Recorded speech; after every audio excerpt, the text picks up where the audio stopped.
አይደለም። መጠጣትም ኃጢአት የለውም። ኃጢአት ማብዛት መስከር ነው እንጂ ቢጠጡ ነው። እግዚአብሔር የፈጠረው ፍጥረት ሁሉ ቅዱስ ነው። መስከር ነው ኃጢአት እንጂ አንድ ሁለት ቢጠጡ ካህናትም ችግር የለባቸው። መስከር ግን ነውር ነው በእውነቱ ማለት ነው። መስከር ነውር ነው እና እናንተም አታስክሩ። ካህናትን አፈርሰውን እያላችሁ አታስክሩ። ሁለት ሶስት ጠጥተው በቃይ ሲሉ እሺ ነው ማለት ነው። በቀር በሞት እያላችሁ እያሰከራችሁ መስቀላቸው ሁሉ ጠላ ጠላ እንዲል ማድረግ የለባችሁም። ከቃሉ ጋር ናችሁ። እግዚአብሔር ከሁላችን ጋር ይሁን። ስለዚህ አሁን እኔ የምነግራችሁ ምንድነው ይኸው ተመጻዳቂ የሚባለው ይሄ ነው ማለት ነው። የሚመጻደቅ ጸሎተኛ መምሰል የሚፈልግ በአደባባይ እኔ በአጋጣሚ እንደው ለአንድ ጊዜ ስንት ቀን አወራኋት ኢየሩሳሌም አንድ ቀን እጄ በቃ ዝሜ ዘመን ለፍልፍ ልሞት ነው። አንድ ቀን አንድ ሰው እያሉ አይኑ ውር ነበር አሉ እና አይኑ ውር ሆኖ አንድ ቀን በራለት። አንድ ቀን በርቶለት ወዲያው ተገልጦ ጥንቸላየና አይኑ ጠፋ። ከዚያ በኋላ እንዲህ ያለው ነገር ሲያምር ሲባል እንደ ጥንቸሊቱ ነው ይላል። አንድ በቃ ስራው ሁሉ እንደዚህ ያለው እና እኔም ኢየሩሳሌም አንድ ቀን እጄ መከራዬን ስንት ቀን ተናገርኳት እና ኢየሩሳሌም ሄጄ ፈሪሳውያን ሲጸልዩ አይቻለሁ። በእውነት አስፓልት ላይ ቆመው ይጸልያሉ።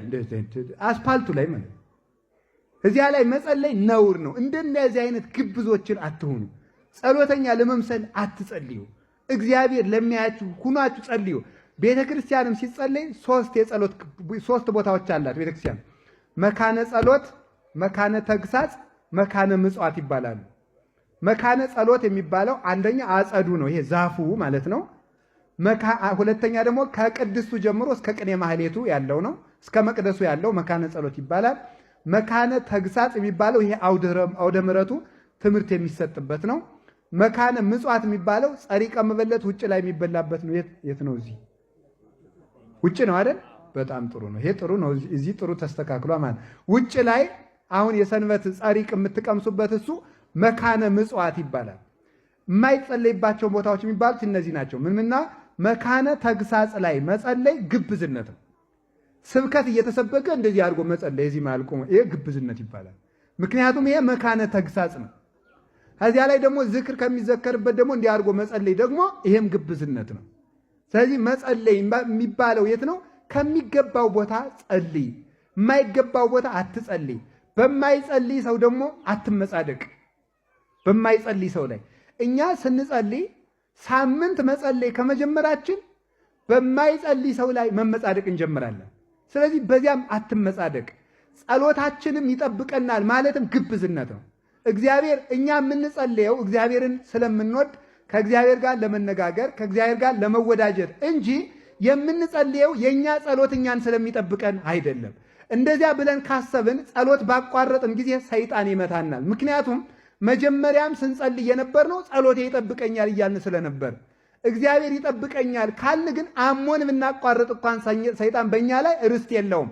እግዚአብሔር ይጠብቀኛል ብለናልና በራሳችን ጸሎት እንጠበቅበታለን ማለት ይሄ ነው። አንዳንዱ ሰው አለ እዚህ መዝሙረ ዳዊት ይሄንን አድርገህ እንትኑን ቆርጠህ ያንን ዘፍዝፈህ ይሄን ሰባት ላይ ቆንጥረህ በዚያ ደግመህ ዳዊቱን ሶስት እንትን ጊዜ ደግመህ ወደ ምስራቅ ዙረህ ቅዳሴ ላይ እንደዚህ አድርገህ ብትጠጣው ፍቱን ውእቱ ይላል። እንደዚህ ያረከው እንደሆነ ይሄ በጣም የተፈተነ ነው ይላል ማለት ነው። ይሄ መዝሙር ይሄን ያህል ለዚህ ጥሩ ነው።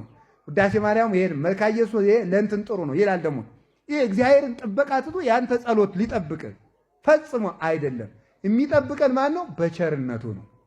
ቅዳሴውን ጸልየን ያን ሁሉ ቅዳሴ ቀድሰን ስንጨርስ ምንድን ነው? በከመ ምሕረትከ አምላክነ ወአኮ በከመ አበሳነ። እኛ ቅዳሴውን ቀድሰናል እንዳዘዝከን፣ ግን እኛ ባቀረብነው ጸሎት እንጠበቃለን አንልም። በቸርነትህ ነው። እኛ ባወቅን ጸለይን ተዘጋጀን ብለናል። ግን አንተ የምታውቀው ብዙ ነውና ሥጋ ወደሙን የምንቀበል በቸርነትህ ነው ብለን ነው የምንቀበለው ማለት ነው። ጸሎቱን ማቋረጥ የለብንም ወደ ፈተና እንዳንገባ። ግን ወደ ፈተና ያልገባን ግን ስለ ጸለይን እንደሆነ ማወቅ የለብንም። የሚጠብቀን እግዚአብሔር በቸርነቱ ስለሆነ እንጂ። ይሄን ነው ስለ ጸሎት ማወቅ የሚጠበቅብን ብዙ። ሌላው ጸሎታችን ለምን አይመለስም የሚል ጥያቄ ይጠይቃል ሰይጣን ብያቸዋለሁ ቅድም። ጸሎቱን ለምን የማይመልስልን ሲባል ሶስት ነገሮችን ብቻ አጭር ነገር ልንገራችሁ።